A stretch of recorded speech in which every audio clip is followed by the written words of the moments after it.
Oi, turma, boa noite. Estamos chegando para mais uma live Papo Contilé, o que foi sucesso no Rádio Esportivo da Bahia, agora em lives no Instagram e também no nosso canal do YouTube, Papo Contilé. Faça uma visitinha no nosso canal Papo Contilé e inscreva-se no nosso canal do YouTube. Você vai ter à sua disposição todas as entrevistas feitas a partir do dia 5 de maio, quando nós começamos a fazer lives Papo Contilé, né? Então, de 5 de maio para cá, nós estamos fazendo lives quase que diariamente.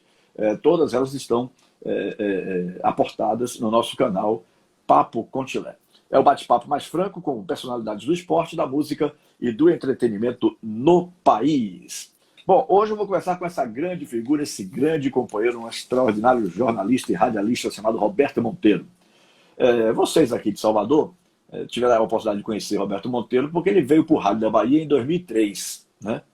Mas eu já conhecia o Roberto Monteiro, eu começando no rádio em 1976, eu acompanhando as grandes emissoras, e esse cidadão que está aí ao meu lado trabalhou em grandes emissoras, em emissoras realmente de alcance nacional, né, quando o rádio realmente era valorizado. Hoje o nosso rádio, infelizmente, não sei em São Paulo, mas aqui está meio avacalhado, né? Essa é a grande verdade. Mas na época que o rádio era realmente o rádio verdadeiro, né?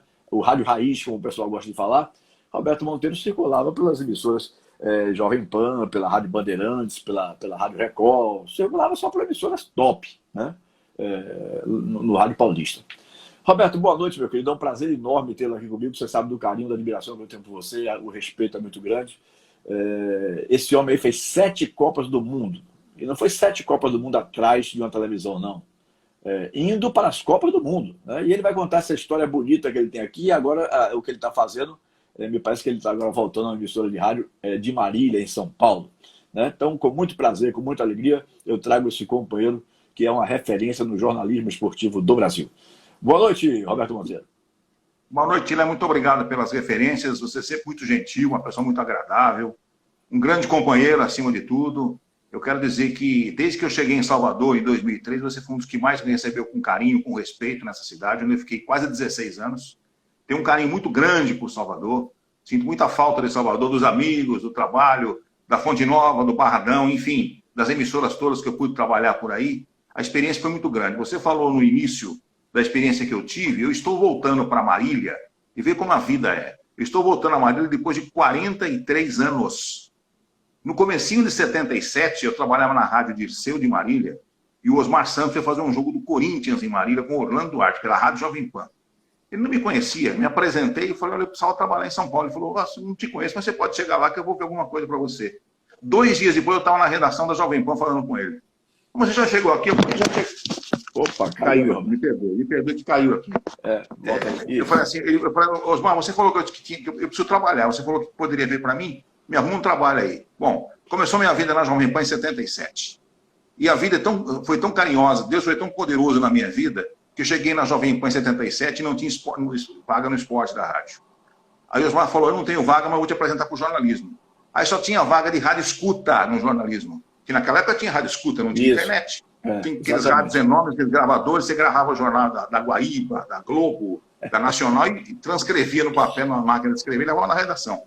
Eu comecei com isso em março de 77. Quando foi em outubro, vê como a vida é. O Osmar saiu da PAN para a Globo, como aquele timaço da Globo.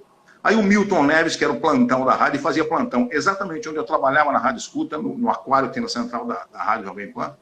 Falou, o Paulo Roberto, que meu nome é Paulo Roberto, né? O Paulo Roberto, você não quer fazer um teste? Você quer falar? Faz um teste, eu preciso de um plantão aqui comigo. Aí eu fiz o teste. No dia seguinte que eu fiz o teste, o dono da Rádio Soltuta me chamou e falou, vem cá, por que você não me falou que você era locutor? Eu falei, não, eu disse que era locutor pro Zé Carlos, mas ele não quis me dar emprego. Ele disse que não tinha vaga. Não, você está contratado, você vai passar para o esporte. Eu falei, tá bem, comecei. Isso foi em outubro de 77. Em março de 78, fui fazer o carnaval em Santos como repórter na Jovem Pan, que lá todo mundo trabalha no carnaval. E a mesma pessoa, vou até contar isso, que isso aqui é um testemunho importante. A mesma pessoa que negou-se a me dar uma chance no microfone da rádio, que era gerente de jornalismo da rádio, ele começou a me ouvir como repórter no Carnaval de Santos, que o Milton Parron me levou para lá como repórter. Ele desceu na segunda-feira de Carnaval, chegou na sala que nós tínhamos lá de estúdio, falou assim, ô Milton, quem é esse repórter novo que está lá? É que é muito bom, hein? Eu falei assim, sou eu. Ele não sabia nem enfiava a cara, porque ele não me deu uma chance de ser repórter, entendeu? você tem uma ideia, 2 dias depois eu voltei para São Paulo, na quarta-feira do mês.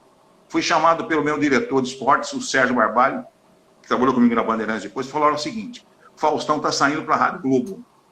Você quer ser repórter no lugar dele? É a tua chance. 1 ano depois que eu cheguei na Jovem Pan, em 77, 1 ano depois eu era repórter da Jovem Pan, e começou minha carreira como repórter aí. Aí, março de 78, junho eu já estava fazendo a Copa do Mundo. Imagina como é que foi minha vida, Tilé. Então, eu muito jovem, eu cheguei com 23 anos, eu cheguei na Bandeirantes, que era a rádio do meu sonho. Que todo menino do interior de São Paulo sonha com a Rádio Bandeirantes. A rádio é grande, era a nossa referência na época esportiva, né? A Tupi e a Bandeirantes. A PAN era muito pouco conhecida no interior de São Paulo. Então, a PAN, para mim, acabou sendo uma realidade quando eu cheguei em São Paulo. Eu comecei a viver o que era o trabalho da Jovem Pan. Mas a gente era apaixonado pela Rádio Bandeirantes, era meu sonho. Com 23 anos, cheguei na Rádio Bandeirantes, onde eu fiquei só 20 anos. E ali eu saí, fui para a Record, voltei. Aquela história toda que você já conhece, já conversamos várias vezes em outras emissoras, mas é um prazer falar com você e contar a minha história. Porque quem tem história tem que contar, né? Sim, agora, só conta história quem tem história para contar. Ficar inventando também não adianta. Eu me lembrei aqui de uma que aconteceu comigo. Você falou esse negócio aí que aconteceu com você. Eu cheguei com 16 anos de idade na Rádio Cultura, levado por Odemar Dória Seixas, né? Fui indicado por uma torcida organizada do Bahia. Veja como são as coisas. Por uma torcida organizada do Bahia chamada Torcida Jovem. Foi a primeira torcida do Bahia. Já tinha uma do Vitória, uma organizada do Vitória, mas do Bahia foi a primeira. E um dos cargos, imagine, estatutariamente, o estatuto da torcida tinha muita ligação com o Odemar. Um dos cargos seria diretor de Relações Públicas para auxiliar o Odemar Seixas nos estúdios da rádio onde ele estivesse. Veja como são as coisas da vida. Aí eu chego lá, começo a fazer meu feijãozinho com arroz e tal. O dono do esporte da rádio, José Ataíde Costa, ouvindo, disse: eu quero esse menino na equipe. E aí a equipe tinha feras naquela época, Braulio de Brito, Martinho Leles de Santana, Eurico Tavares. O pessoal: não, Ataíde, esse rapaz não enxerga direito. Esse rapaz tem problema de visão. Como é que vai contratar um repórter com esses problemas para fazer parte da nossa equipe? É brincadeira? Aí Zé Ataíde disse: não, mas eu tenho ouvido em Odemar Seixas, e Odemar Seixas me referenda trazê-lo para a nossa equipe. E aí eu entrei, começando a fazer devagarzinho Galícia, Botafogo, Ipiranga, e por aí cheguei até hoje, 43 anos depois. Mas, Roberto, me diga uma coisa, eu acho que eu tenho uma vaga lembrança de você fazendo, não sei se é equívoco, Faustão eu tenho certeza que estava, Faustão hoje da Globo, dos domingos da Globo, eu tenho certeza que estava na preparação da Copa da Espanha, 45 dias em Belo Horizonte, na Toca da Raposa, na primeira Toca da Raposa. Você estava lá, não estava? Com certeza. Eu fui pela Rádio Sociedade e para a TV Itapuã. Nós estivemos juntos em Salvador, exato. Não sei se você vai lembrar, em Salvador, na Copa América de 89, eu estive com vocês aí. Isso. Esse tempo todo da Copa América, aquele tempo todo, aquela confusão toda que foi amada com o Lazzaroni, por causa do Charles, é uma história impressionante. E choveu naquela época em Salvador, foi um negócio inesquecível. Foi uma temporada muito boa. Eu me lembrei desse episódio agora. Eu tenho na memória aqui, estou relembrando agora, estou vendo aqui na minha frente. Sim. Você, Faustão, todos nós ali, o Cruzeiro tinha feito uma sala de madeira até, toda de... Isso, né? Naquela casinha de imprensa, uma casinha de imprensa, toda de madeira, não era de concreto, era de madeira. Tá? Todas as emissoras de rádio tinham todos os terminais ali à sua frente para poder fazer seus boletins e tal. Eu estava me lembrando disso hoje. Eu digo: rapaz, eu acho que eu nunca conversei isso com o Roberto sobre isso. Mas eu tenho convicção que ele estava na Toca da Raposa. E eu fui cobrir para a Rádio Sociedade, e não sei por que cargas d'água, na minha vida sempre acontecem coisas assim interessantes, também como na sua, né? Alguém disse, lá deu a ideia, não me lembro se era Fernando José ou Milton Collin, o chefe da equipe, que eu estava indo pela rádio, por que não ia um cinegrafista comigo para fazer para a TV Itapuã? E foi assim que eu consegui me solidificar na TV Itapuã e na Rádio Sociedade. Porque quando eu cheguei, já era abril, a equipe já estava fechada.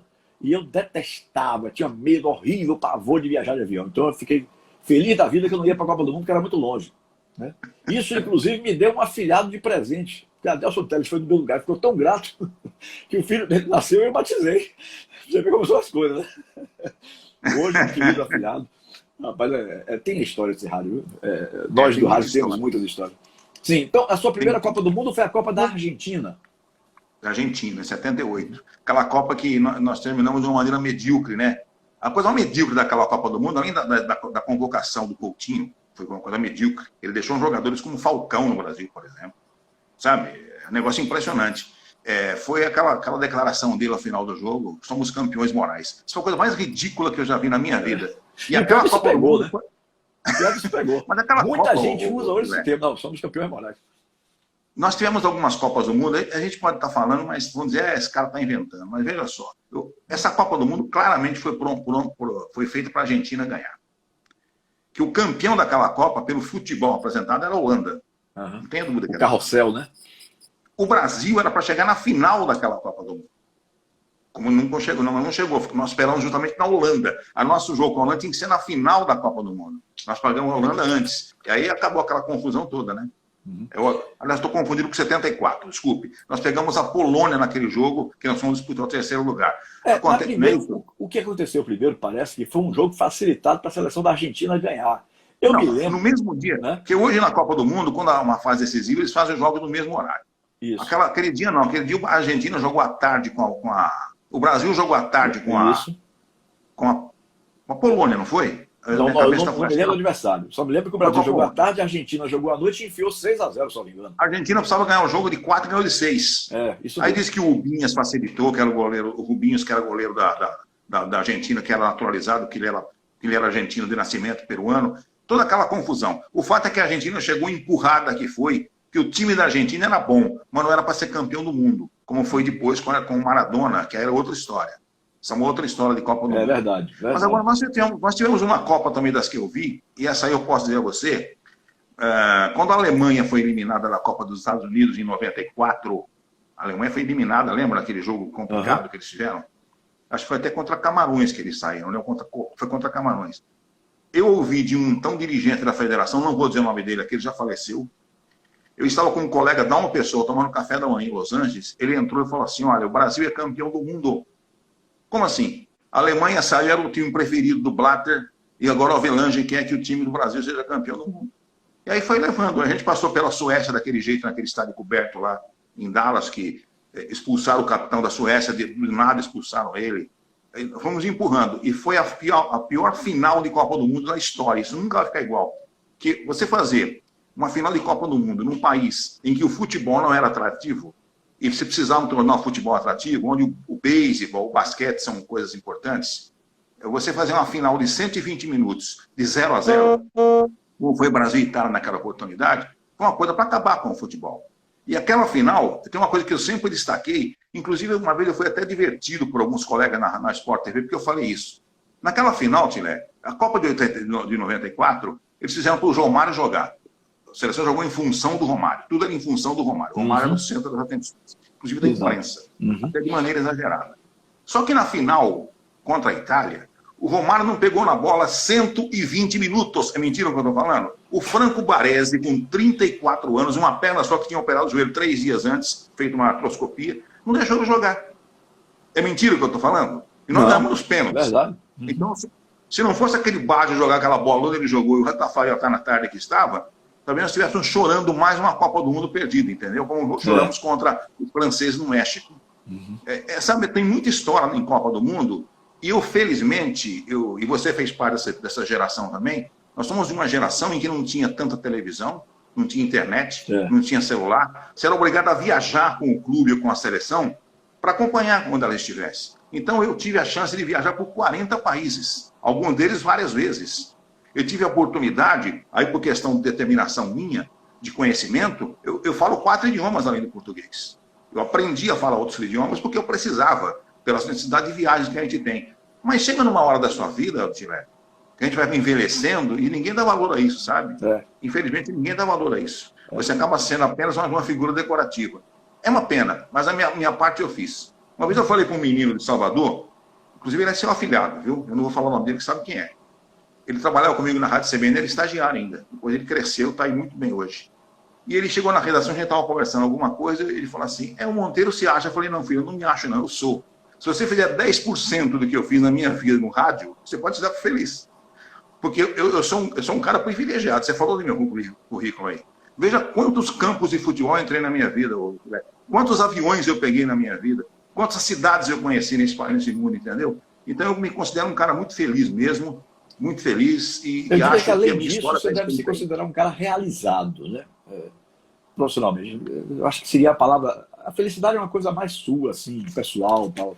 Mas para passar assim, a imagem pública, eu acho que você deveria... eu acho que o termo certo seria realizado. Porque um cara que fez 7 Copas do Mundo, né?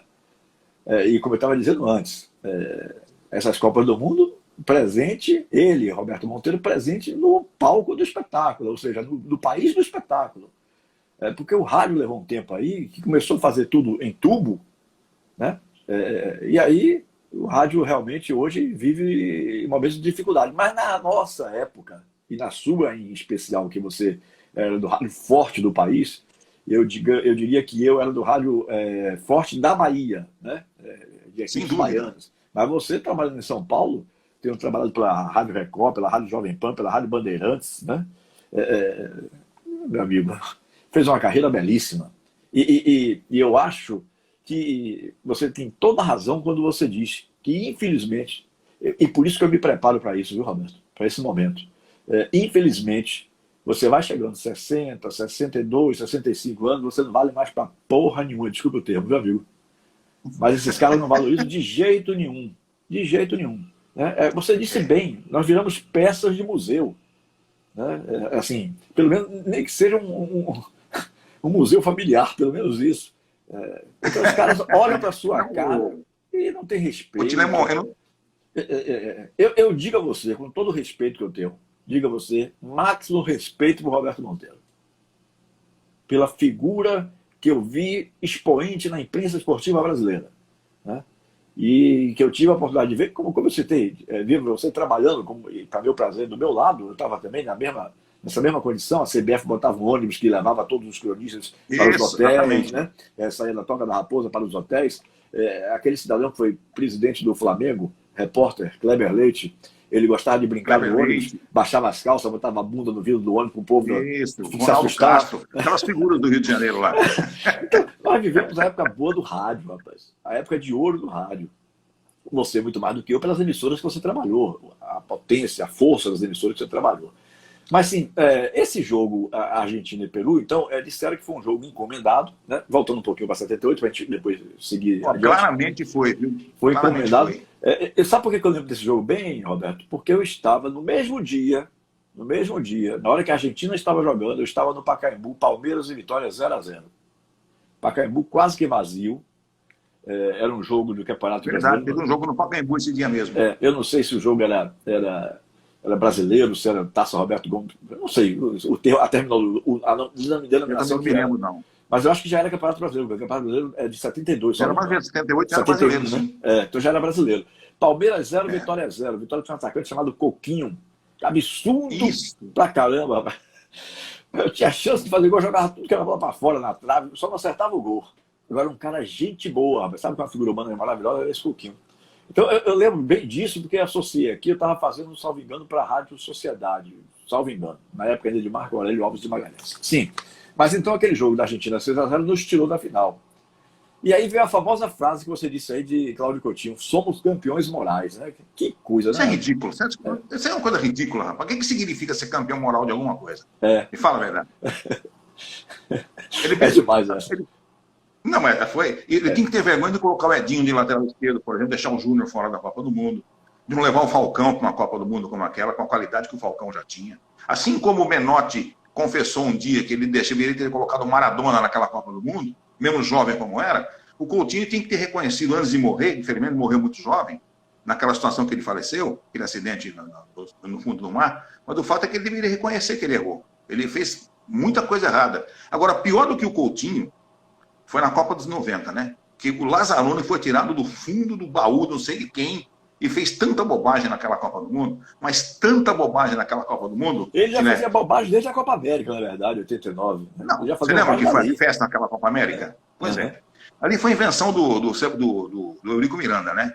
Que ele confiava no Lazzaroni, é uma questão de confiança, mas entre se confiar e ter qualidade, são coisas completamente diferentes. Ter competência, e o Lazzaroni não tinha qualidade. Tanto que ele não deu certo em lugar nenhum depois disso. Pode ver. Pode ver. Pra você ter uma ideia, depois da Copa do Mundo da Itália, ele foi para a Fiorentina. Você lembra disso? Tinha um amigo nosso da Itália, ele era italiano, ele trabalhava no banco da Banca de Nápoles. Ele era ligado à diretoria do Banco de Nápoles.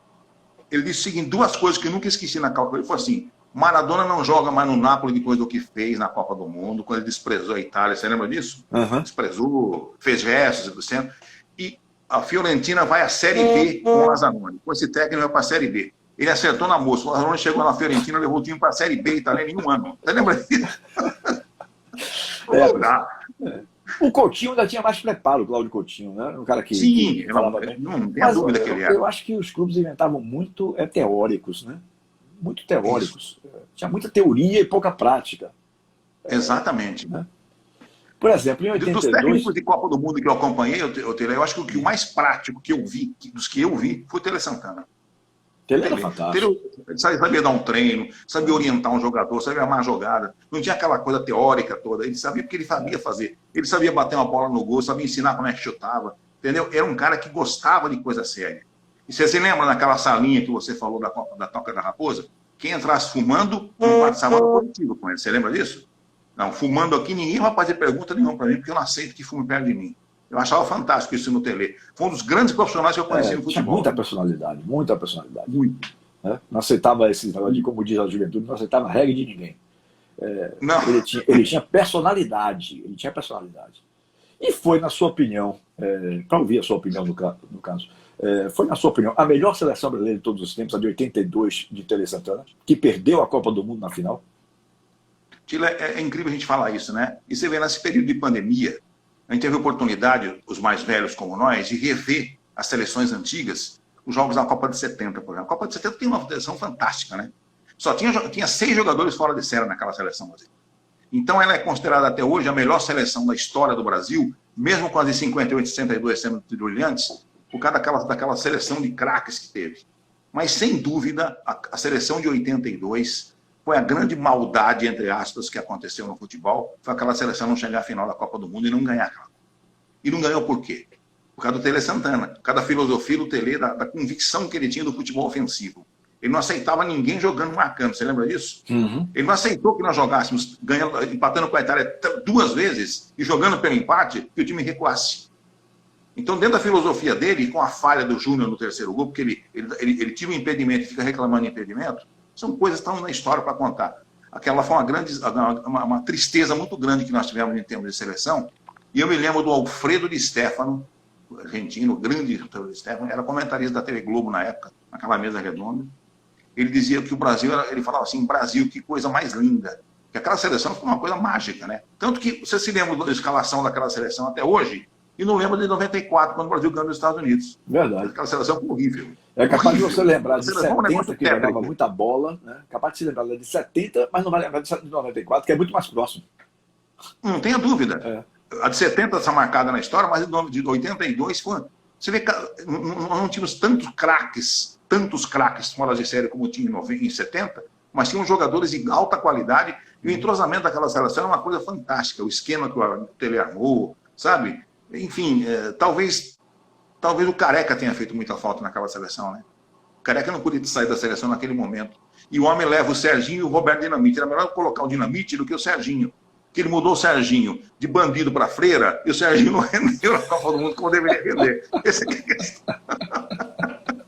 Essa foi boa. Porque o Serginho era terrível no campo, né? Mas na seleção ele ficou uma freira. E não era ele. Não era o Serginho que estava lá. Era só a figura do Serginho, mas não era o Serginho, a personalidade dele em campo. Sim, então você acha que realmente a de 82 foi a melhor de todas, né? Na sua opinião?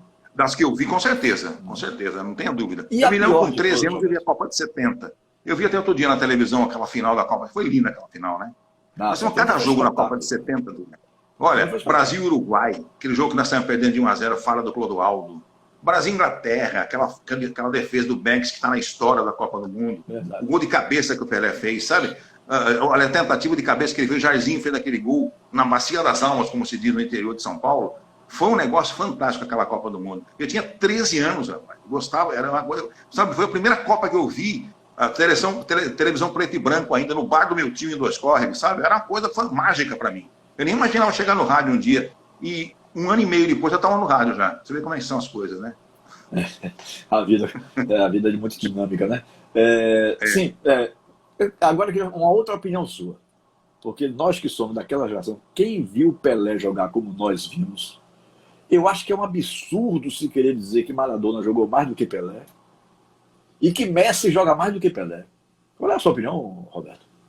Olha, essa briga para a Argentina tem desde o tempo de Alfredo Di Stéfano e Pelé, né? Só que o Pelé, alguém pode jogar mais do que o Pelé, agora tem que ganhar mais títulos do que o Pelé ganhou, fazer mais gols do que o Pelé fez e ser mais genial do que o Pelé foi. Que o Pelé em campo era uma coisa maravilhosa, né? Outro dia eu tive uma entrevista do Rivelino, até reprise, ele disse o seguinte, que naquele jogo da Copa do Mundo que ele chuta a bola no meio do campo, acho que foi contra a Tchecoslováquia, que ele tenta pegar o goleiro adiantado, o Rivelino falou, ninguém tinha visto aquilo, o Pelé veio em 2 segundos, o cara adiantado, no meio do campo, chutou aquela bola. Quer dizer, ele pensava 2 segundos na frente de todo mundo, por isso que ele era um cara genial. O Pelé era um cara imprevisível, né? Você nunca sabia o que ele ia fazer e sempre fazia bem, sempre fazia muito bem o que ele fez. Pessoalmente, depois ele teve um pecado muito grande na vida dele, que eu não vou entrar em detalhes, depois com a filha que faleceu já, mas é outra história. Mas o Pelé em campo... o não reconhecimento daquela filha, né? Aquilo foi realmente... A cara dele é uma coisa que não tinha nem como discutir que não era. Foi o maior gol contra que o Pelé fez na vida dele, foi aquele, porque ele perdeu um recurso em 3 exames de DNA e mesmo assim não reconheceu a filha. E até hoje os netos estão aí, ele não consegue, não quer ver conta com os netos, é uma questão pessoal dele. Agora, a gente sabe o seguinte, Otelé, você é muito religioso como eu sou. Deus, ele cobra tudo na hora certa. Você se lembra o Pelé, qual era o xodó do Pelé, da vida do Pelé? Era o filho dele, você lembra onde o filho dele foi parar? Depois dessa situação toda? O Edinho, né? Ficou preso quanto tempo aí como traficante de drogas? Quer dizer, sabe? Então, ele pagou muito caro por isso, infelizmente. Não estamos aqui para julgar ninguém. Mas o Pelé, como jogador de futebol, foi imbatível. Como homem, tem muita coisa que a gente pode contestar na vida dele. Mas na questão agora, que é esporte. É verdade. Eu acho um absurdo quando alguém faz uma comparação dessa, de que Maradona foi mais jogador do que Pelé, ou então de que Messi hoje seria mais jogador do que Pelé. Isso é coisa de quem não viu Pelé jogar, né? Porque quem viu Pelé jogar jamais vai querer, vai aceitar um absurdo desse. Meu amigo Emerson Orlando Melo, gerente da base do Vitória, trocou boa noite. Pelé e Edson Arantes, exemplo que a pessoa não se mistura com o personagem. Exatamente.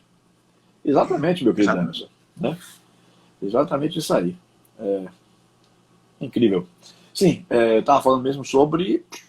Assim, que eu não aceito uma comparação dessa. Em campo, não estou falando aqui da pessoa. Eu também concordo com o Roberto. Deu algumas declarações terríveis, falando, quando abre a boca no nosso cérebro, terrível mesmo, diz umas bobagens e tal. Mas em campo não teve nenhum jogador igual a Edson Arantes do Nascimento. Não existe, não existiu. Né?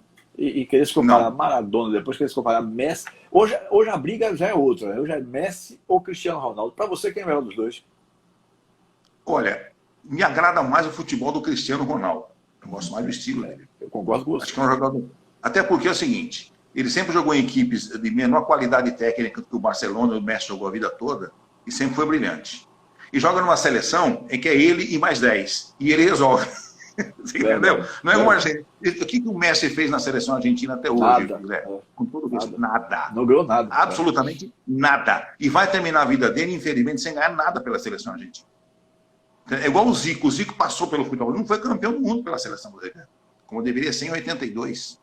É um cara que ficou marcado por isso. O Sócrates não foi campeão do mundo pela seleção. O Falcão não foi campeão do mundo pela seleção. Estou falando de alguns craques de 82 que passaram pela história e não marcaram sua vida. O Messi tem isso. O Messi diz que não dá sorte na seleção. Ele não consegue render na seleção que ele rende no Barcelona. Mas por quê? Diziam é porque ele não tinha alguns jogadores que passam a bola para ele. Mas não importa. Quando ele pega a bola, ele é um cara impressionante. Parece que a bola cola no pé dele e vai com ela até o gol. Ele chuta de qualquer jeito. Mas na seleção argentina, realmente, ele tem esse peso em cima dele, que acho que é uma cobrança muito grande que ele mesmo faz, né? Infelizmente, eu acho que ele vai ser campeão nunca. Eu acho que para o cara ser considerado como o maior jogador, digamos, de todos os tempos, se é hoje ou ele, o Cristiano Ronaldo, nesse panorama atual, o cara tem que ter ganho pelo menos uma Copa do Mundo, né? Pelo menos. Você fez um comentário perfeito. Cristiano Ronaldo pegou uma seleção de Portugal, onde ele é o grande e ele só. É ele mais 10. A Argentina não. Ele joga ele e ele, tradicional, né? Então, ele tem ele mais alguns e não consegue ganhar nada. Impressionante isso. Pois é. não dá para comparar mesmo. Essa história de Pelé, em termos de futebol, não dá para comparar, não. Até respeito aqueles que pensam o contrário, mas eu discordo. Não, respeitar o respeito. A gente tem que respeitar a opinião dos outros, mas né, até para que a sua também seja, pelo menos, aceita na discussão. Mas querer me convencer de que Maradona foi melhor do que Pelé, para mim, é um dos grandes absurdos de quem fala isso. Né? Assim como eu acho, por exemplo, um grande absurdo, eu, como brasileiro, ouvir alguém dizer que vivo do futebol, como você viveu a sua vida toda, nós vivemos do futebol, alguém dizer, não, nessa Copa do Mundo eu tô torcendo para a Argentina. Porra, não cabe na minha cabeça, velho. Você vive do futebol, você trabalha no futebol. Eu vejo determinados cronistas dizendo isso. Aqui em Salvador, muitos dizem isso. Eu tô torcendo para a Alemanha, eu tô torcendo para a Argentina. Rapaz, isso é uma loucura. O cara vive disso. Cada vez que a seleção brasileira ganha uma Copa, significa rendimentos maiores para quem trabalha com futebol. Né? Então o cara joga contra ele mesmo. Porra, é algo que não dá para entender, Roberto. Não dá para entender. Né? Não que sejamos mais inteligentes do que ninguém, mas é uma questão lógica apenas. Né? Lógica. Incrível. Agora, eu vou falar uma coisa a você que pode até chocar, mas é a minha opinião. Eu acho que a gente não ganha mais Copa do Mundo com a seleção brasileira, não, viu? Porque a nossa qualidade de futebol caiu demais. E você começa a voltar de 70 para cá. Não, eu concordo a involução que nós tivemos, involução técnica, evolução tática, involução física, tudo. Porque hoje os grandes jogadores entre aspas do Brasil estão na Europa. Exato. Só que o cara na Europa, ele ganha milhões e não precisa fazer muita coisa. Aqui o cara vem e não tem responsabilidade. Você entendeu como é que é? Não tem mais. A seleção do Tite é um negócio sonolento, horrível. Você não consegue vibrar com a seleção. Por isso que tem gente que fala, eu prefiro a Argentina. Pelo menos a gente sabe que a rivalidade está aí e vai nos agradar em alguma coisa. Mas o Brasil, me fala um jogo da seleção do Tite que você viu que esteja na história. Não, ele começou bem quando ele assumiu. Aí fez uma campanha boa nas eliminatórias, mas daí para frente se perdeu. Se perdeu completamente. Né? Na verdade, ele pegou o time numa eliminatória que estava ameaçado e ficar ameaçado na América do Sul é uma coisa absurda, né? Não existe ser ameaçado na América do Sul. E ele conseguiu colocar o time na real. E chegou na Copa do Mundo. Exato. Só que de lá para cá, até aí. Aqueles amistosos que fizemos com os africanos, não ganhamos de nenhum, rapaz. É um negócio absurdo, sabe? E às vezes as convocações que ele faz. O que me chateia no Tite, ele é uma grande figura, uma grande pessoa, um cara educadíssimo, mas ele parece professor de filosofia quando entra na entrevista, entendeu? Parece professor de filosofia, dando uma aula. Não dá. É muito, muito filósofo. É muita história, muito tempo. Ele gosta de usar. Ele gosta de neologismos, entendeu? A que você atribui essa decadência do futebol brasileiro? A administração da CBF, o fato de os principais jogadores irem para fora, não se interessar tanto pela seleção brasileira, mas na hora que é convocado faz um festão, né? Porque, de fato, indiscutivelmente, como camisa, é a maior seleção do mundo de todos os tempos. Só que ela hoje não dá essa resposta. Né? Ela hoje não dá essa resposta de representar. A responsabilidade é muito grande, né? Então, a quem você atribui, Roberto? Nós estamos nessa decadência. É uma série de fatores, né, Antília? Primeiro, mudou muito o esquema tático do futebol, né? Você hoje tem um futebol mais de força física do que de técnica. Mudou a mentalidade dos treinadores do Brasil, daqueles que dirigem os times do Brasil. O que eu falei, depois do Tele Santana, qual foi o técnico brilhante que passou pela seleção brasileira? Que criou alguma coisa que deixou a gente empolgado? Não tem. O Parreira era um cara teórico. O Lazzaroni é teórico. O Zagallo, com todo o respeito a ele, que está aí até hoje para contar a história e fez a sua história, também era outro. Ele gostava de retranca. Tanto que ele falou uma vez que empate é o melhor. Essa frase ele falou, ninguém me inventou. Falou que empate o melhor. Meu Deus do céu, o Parreira dizia isso. Sabe o que o Parreira falou uma vez na Copa de 2004? Mas o gol é apenas um detalhe. Eu falei, é só um detalhe que decide o jogo. O gol é apenas um detalhe. Então, essas coisas é que chateiam a gente, sabe? Depois do Tele, o cara que fez o nome na seleção brasileira, com o estilo dele, com aquele tipo paizão dele, a família escolar, foi o Filipão. O Filipão teve uma passagem boa na seleção. Só que, infelizmente, ele não ficou marcado pela Copa que ele ganhou em 2002. Ele foi marcado pelo 7-1 da Alemanha. Pelo 7-1 da Alemanha, exatamente. Todo mundo só lembra disso. Jogou aquela Copa de 2002 que ele ganhou por ralo.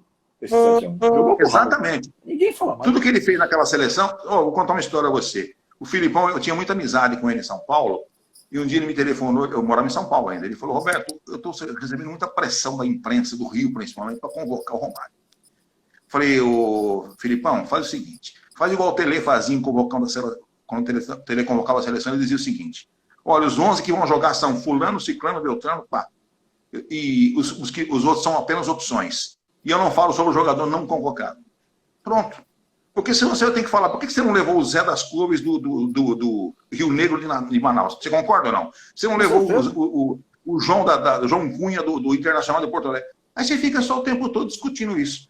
Ele falou, mas a questão é a seguinte, eu não posso montar uma seleção, é importante isso, ele se confirmou em campo, eu não posso montar uma seleção que jogue em função do Romário. O Romário é quem tem que jogar para a seleção brasileira. Ele não tem esse espírito, por isso que eu não vou convocar ele. Eu vou confiar no Ronaldinho, mesmo machucado, operado como ele está, porque ele vai ganhar a Copa do Mundo para mim. Ele errou? Ele, o Rivaldo e o Ronaldinho, fenômeno, acabaram com aquela Copa do Mundo. Verdade. Você lembra disso? É. O Rivaldo foi fantástico. E o Ronaldinho, o fenômeno, então, foi o cara que decidiu. Tanto que ele é o maior do Brasil até hoje. Verdade. E vindo de uma lesão seríssima, né? Seríssima. Ele é um cara dedicado, né? Esse que tem compromisso com o futebol. Esse compromisso que o Ronaldinho mostrou na Copa, e até no Corinthians, quando ele terminou a carreira, é que muita gente não tem no futebol hoje. Sim. Esses meninos da nova geração não têm compromisso com a camisa que eles vestem, com o clube que eles contratam. Você vê, o grande nome do Brasil hoje é o Neymar. O Neymar foi para Barcelona numa discussão tremenda, até hoje está na FIFA, briga quem recebe e quem não recebe, tá certo ou não? Ok. O Barcelona começou a brigar. Só que ele ficava incomodado porque sempre o Messi era melhor do que ele, ganhava o prêmio melhor do mundo, e tinha o Luís Soares, tinha outros jogadores. Aí inventou de sair e foi para o PSG. Chegou lá, já brigou com o Cavani na primeira rodada. Já ficou mal. E o PSG, queira ou não, com todo respeito ao PSG, ao Paris Saint-Germain, não é um time de ponta, né? Não é um time que você vai falar, esse é campeão europeu, campeão mundial. Não é. É um time que pode chegar lá, mas não é um dos clubes favoritos. Ele é um time de ponta na França, mas no continente europeu não. Pronto, exatamente. Agora, o Neymar está lutando desde que ele chegou lá para voltar para o Barcelona. Quer dizer, onde está o compromisso dele assumido com o time que ele está jogando? Que paga ele. Esse que o Leonardo falou há pouco tempo. E o compromisso dele que ele tem aqui? Que ele assumiu um compromisso. Tanto que aquele cara que é o presidente do PSG, que parece que ele é do Catar, do Kuwait, aqueles países lá ele falou que a vontade dele, quando o Neymar voltou do Brasil, lembra daquela história do Carnaval? Era colocar ele fazendo volta olímpica 6 meses, até ele aprender, porque ele cumpriu o contrato dele. O que é isso, cara? Ele não tem compromisso. E na seleção brasileira, ele quer ser a estrela da seleção brasileira, só que ele não corresponde em campo com o seu comportamento a ser o líder da seleção brasileira. Ele é um cara que gosta de fazer firula, mas não gosta de levar pancada. Ele não gosta de ser provocado. Ele não é um malandro que o Pelé foi. O Pelé é um cara malandro. O Pelé levou tanta pancada. Pra caramba, tal. Claro. Quer dizer, ele quer fazer espetáculo e não quer que ninguém vá tolher o seu espetáculo. Então, me parece que falta até hoje, para o cidadão que está chegando nos 30 anos e já não chegou, maturidade. Ele nunca teve maturidade em termos de futebol. Eu vi uma porreta aí agora, do Matheus Costa. Um abraço para você, Teteu. Ele dizendo que Neymar é celebridade, não é jogador. E é isso mesmo. Pois é, exatamente, é um superstar, né?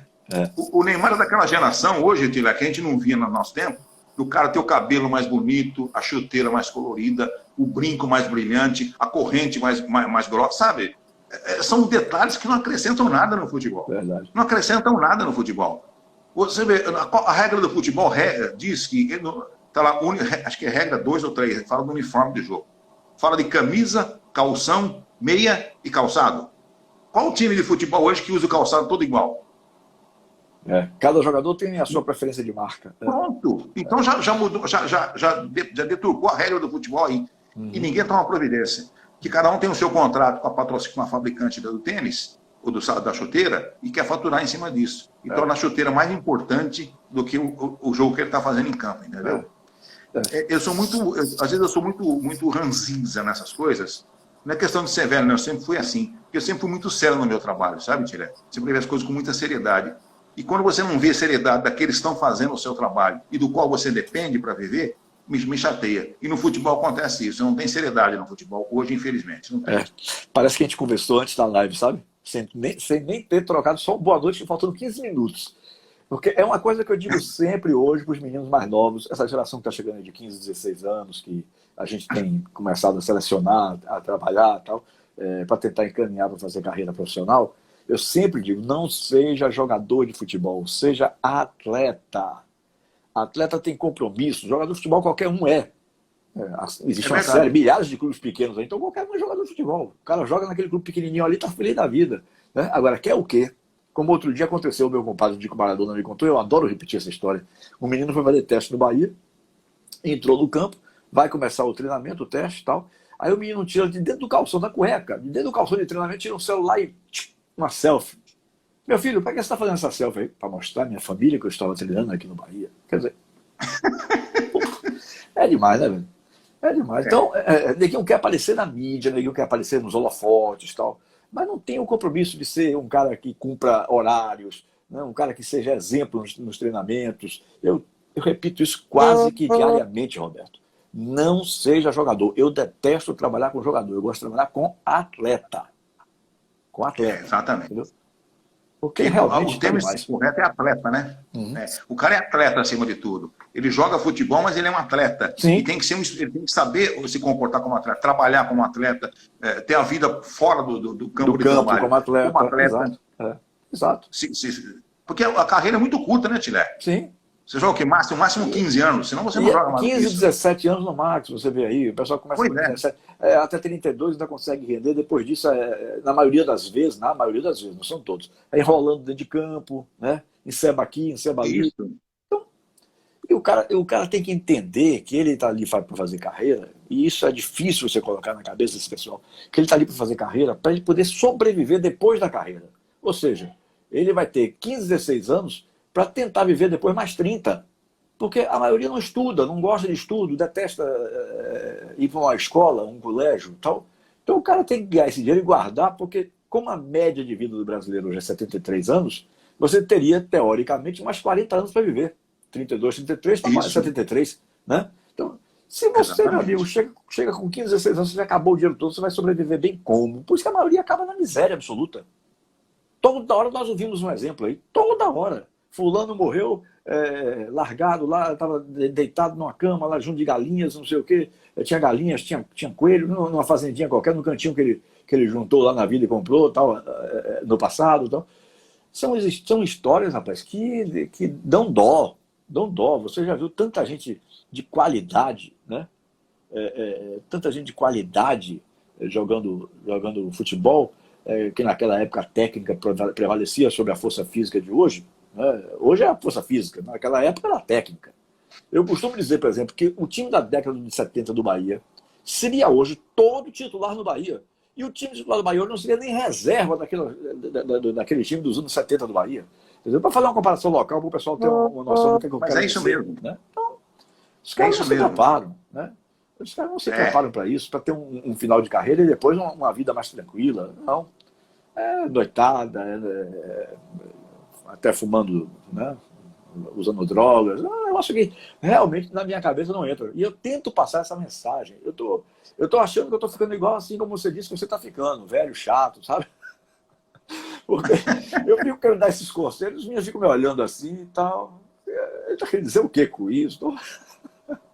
É porque a gente fica mais experiente, né, Tilé? Você começa a ver a vida de um modo diferente e já viveu muita coisa, então você consegue ver que a pessoa está indo por um caminho errado e não quer mudar o caminho. Quando você tenta corrigir, a pessoa, você não... Então é melhor você deixar. Que quem vai quebrar a cara lá na frente não sou eu, que já quebrei minha cara muitas vezes. É quem não está ouvindo o conselho que está recebendo, né? Mesmo que de conselho a gente fala que se fosse bom não dá uma de graça.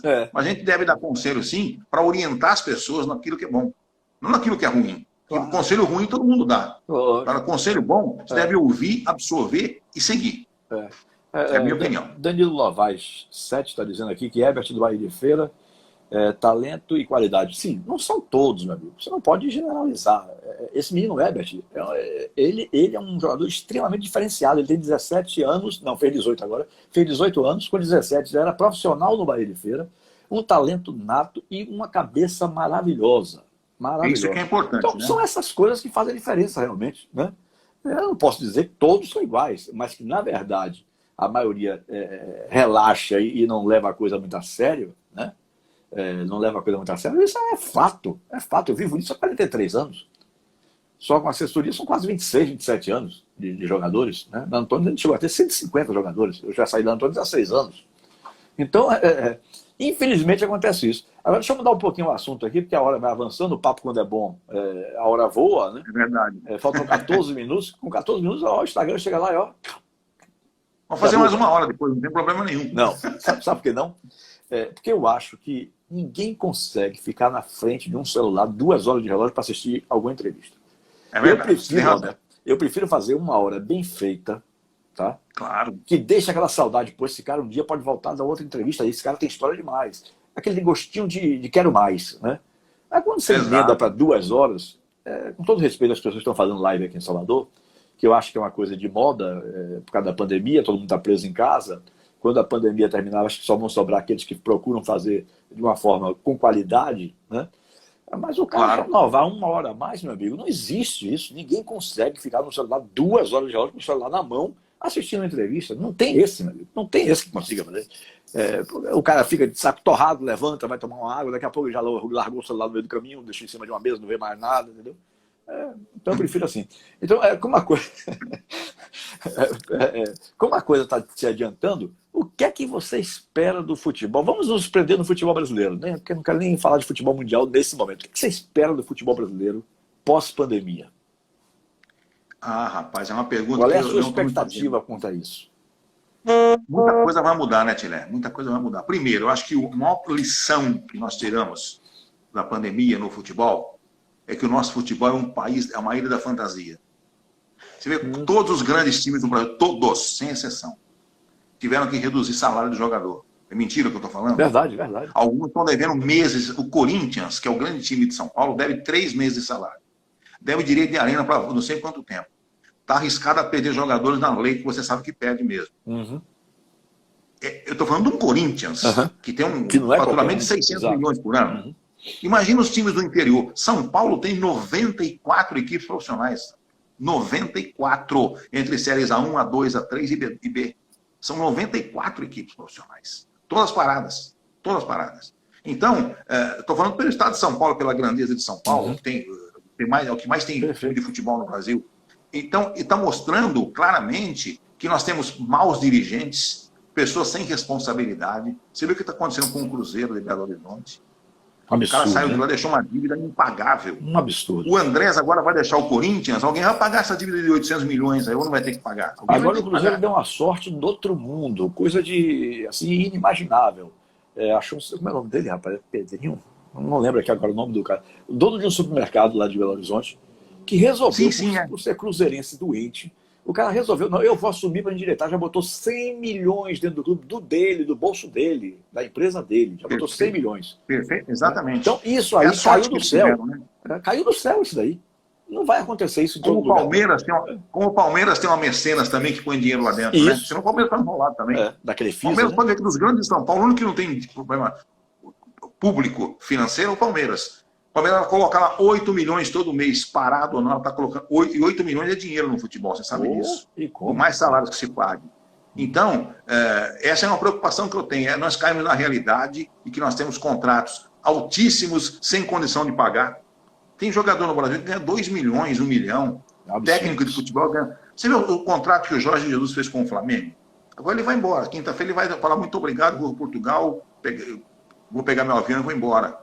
Já tem informação que ele vai sair. Mas eles fizeram um contrato com ele pagando em euro, na taxa do dia, que sobe todo dia, e sem multa rescisória.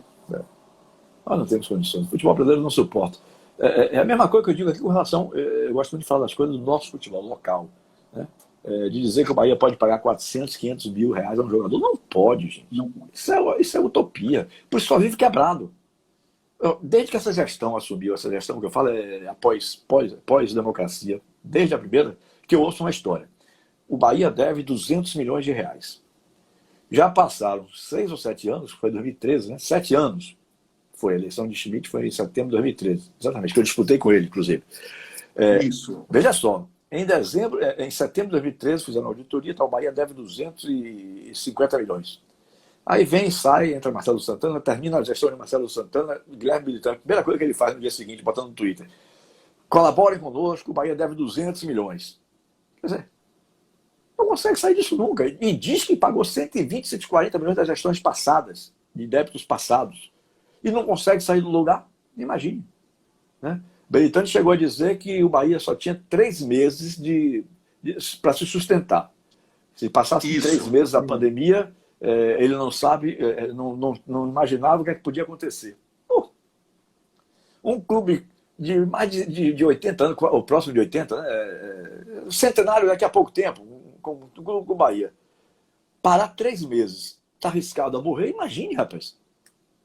Imagine que organização, que gestão extraordinária. Melhorou muito, melhorou, não tenha dúvida nenhuma, mas não é essa gestão que todo mundo... Sabe qual é o grande problema hoje do futebol da Bahia, Roberto? Você já está um pouquinho fora daqui, que você voltou para São Paulo. O problema aqui no futebol da Bahia hoje é que se torce por gestor.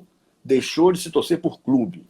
Né? O Bahia, o pessoal dessa equipe aí que tomou conta do clube depois da democracia, né?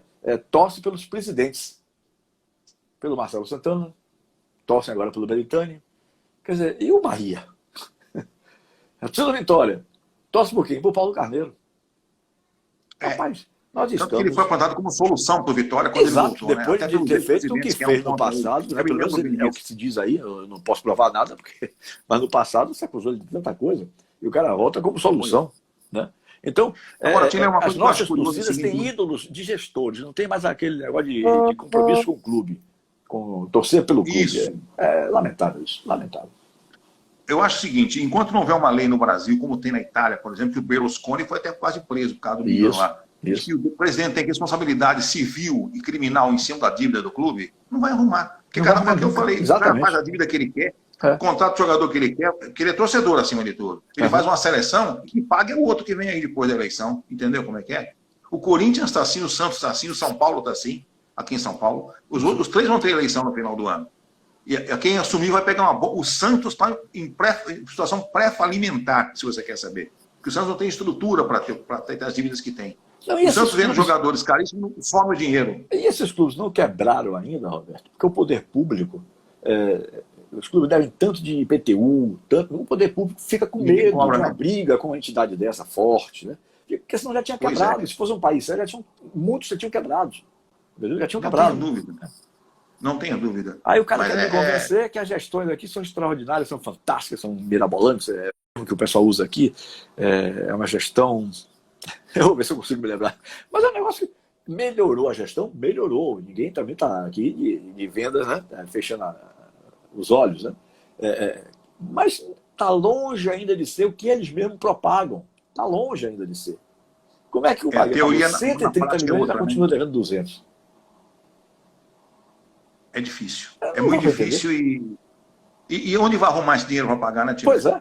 É isso que eu estou querendo. Isso que é uma coisa que eu acho incrível no futebol hoje. Todo mundo fala do sócio-torcedor. Todo mundo fala de sócio-torcedor.